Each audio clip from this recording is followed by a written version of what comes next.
J'ai le plaisir de recevoir Sandra Perciot, documentaliste au lycée horticole de Grenoble, Saint-Imier en Isère. Bonjour. Bonjour.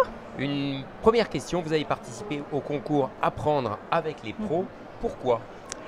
Alors ce concours, on le connaissait puisqu'on avait déjà une équipe du lycée qui avait participé pour l'édition 2017. Et donc là, on est une équipe de 3 enseignants qui avaient envie de retenter l'aventure.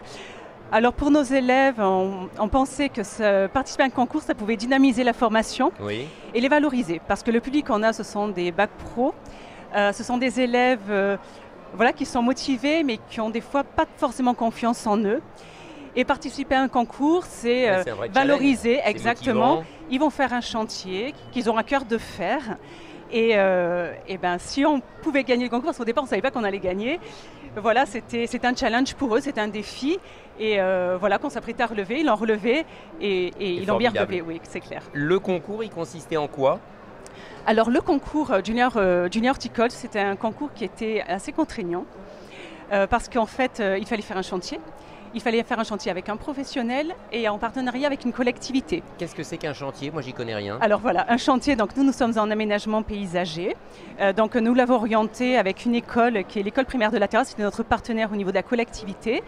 Et nous avons fait dans une école primaire qui était très minéralisée, un aménagement de jardin. Donc là, pour le coup, c'est un potager fleuri de style moyenâgeux, donc à la demande du directeur de l'école. Bien pointu, bien précis. Exactement. Et l'idée, c'était d'amener un peu de vivant dans cet espace très minéralisé. Et en fait, Paris réussit aussi, puisqu'on a vu qu'une fois que tout était végétalisé, il y a des oiseaux qui sont venus nicher dans les torches qu'on avait fait en osier, parce qu'on travaille sur de l'osier vivant.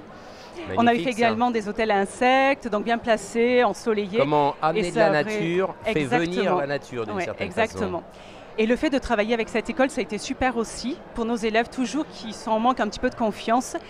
Les enfants ont adoré cette expérience, donc ils sont venus voir les élèves sur les chantiers, ils ont demandé à apprendre. Nos élèves sur le coup se sont pris au jeu, ils ont fait des animations pour eux en origami, ils ont fait des petits semis en papier journaux, ils ont planté des salades. Il y a eu un vrai échange en fait. Voilà. C'est clair que ce concours, c'est d'une certaine façon un outil pédagogique, qu'on le veuille ou pas, oui, en fait, dans la réalité, c'est ça? Oui, complètement. Est-ce qu'on peut voir une image, une photo de ce que vous avez fait sur le web ou pas? Alors tout à fait, il y a un blog qui existe, qui est sur le site du lien horticole, et notre blog s'appelle Oser l'osier.